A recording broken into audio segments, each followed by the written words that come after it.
Fire was a major threat in the early days of Forbes. With the majority of the buildings on the goldfields built from wood and calico with wooden shingled roofs, and candles and open fires being the means of light and cooking, it was a recipe for disaster. The buildings were generally of slab construction and built from local timbers. In 1863, newspapers Australia-wide described the disastrous fire in Forbes. One of the most disastrous conflagrations that it has ever been our lot to chronicle occurred in Rankin Street, Forbes, on Wednesday. 10 houses were destroyed, including the Bank of Australasia and 2 theatres. The cause of the fire is unknown. According to reports of the day, the men quickly formed an organised system of passing buckets of water rapidly from hand to hand from the lagoon. This was poured in almost a constant stream on the burning timbers. From my local knowledge, the distance of this bucket brigade from the lagoon to the fire would have to be close to 400 metres. Forbes desperately needed a fire brigade. In 1872, the first official fire brigade was established on the site where the town hall now stands.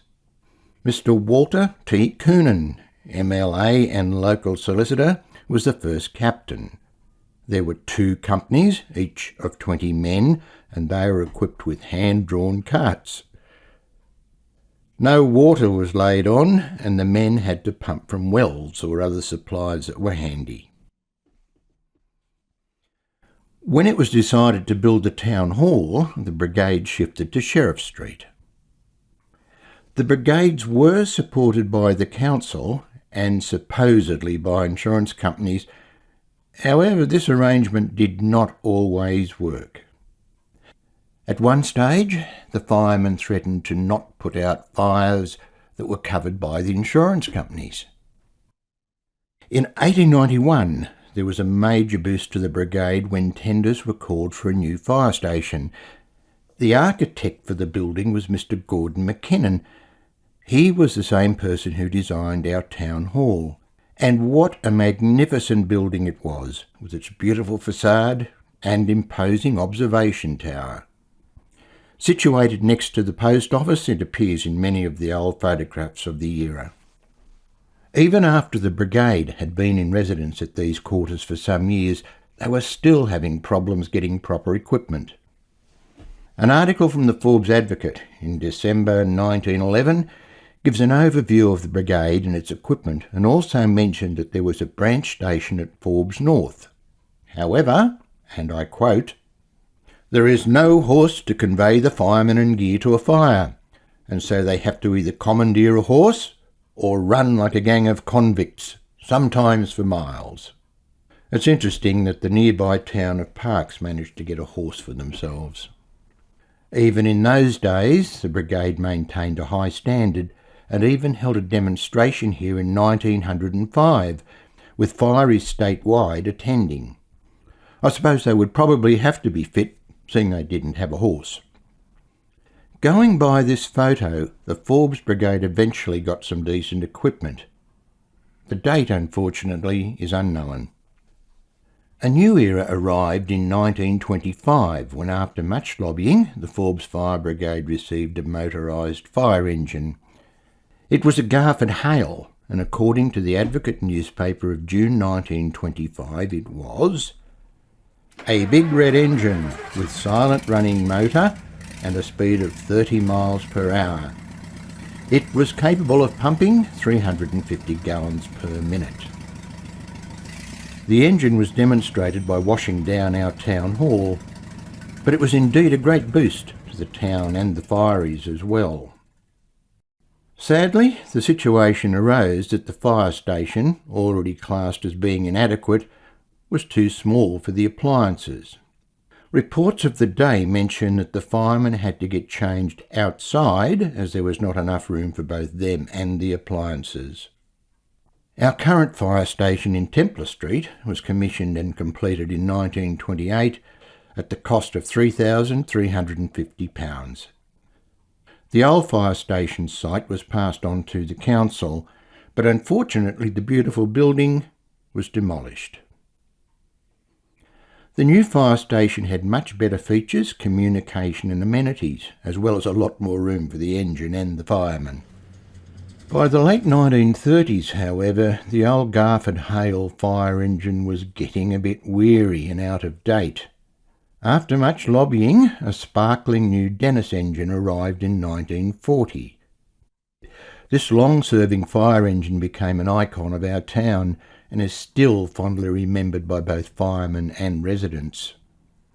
Let's hear some memories of the old Dennis engine from long-serving fireman Vince Roberts, who spent 45 years with the local brigade. Vince describes how they started the machine and travelled to fires. Tell you how you started. The captain got into the front of it. The captain left to sit there, and there's two switches. And you had twin ignition, this machine. You got somebody to crank it, and usually quite often me was the cranker.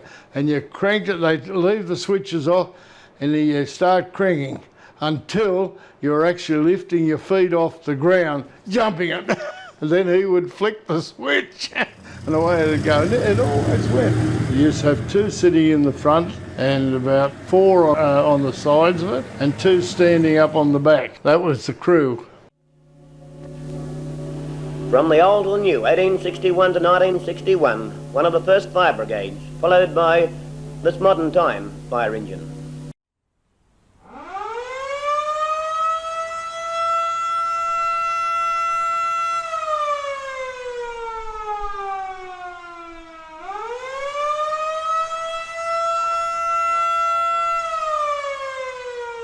In 1951, a new siren was installed at the fire station, replacing the existing bell. This siren became one of the most recognisable sounds in the town, alerting both the firemen and the populace that there was a fire. A crowd would descend on the station and follow the Dennis engine by push bike and car. The Dennis was not very fast. Vince Roberts tells us about those days and also what happened if the firemen got there too late and had to find their own way to the fire by following the crowd. In the early days, the fire siren went, the engine driving out of that door there, cars used to come around the corner and the kids on push bikes, and they used to chase us all to wherever we were going to, whatever our destination was. We weren't travelling very fast at the time because we couldn't. Our vehicles weren't very fast. Now, if you missed the fire engine... Then you got in your own transport and went. How did you know where to go? Follow the crowd. Followed the crowd because that's how you found out where they were going. There was also a ritual at 1 p.m. every Sunday when the siren was tested.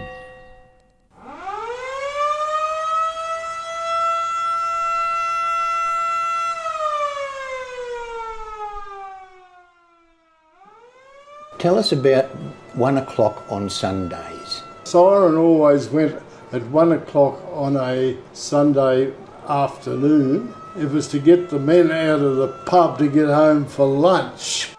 But that's not quite the right truth. The truth was that it was the day and the time designated to test the siren.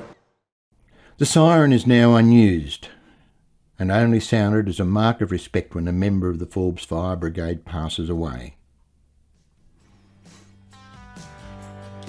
Over the years, the Forbes Fire Brigade have been there, risking their lives to save property and people. Equipment and protocols have changed, from Fireies attending in shorts to modern day protection and communication. These scenes are of a major fire in 2009 when the Heritage Albion Hotel was destroyed.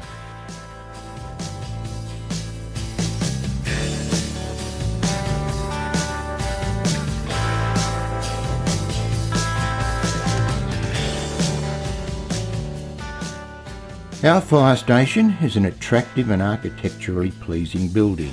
It's got beautiful interior fittings and is well fitted out for its purpose. The people of Forbes thank the members of the Forbes Fire Brigade, past and present, for their training and dedication to preserving the safety of our town.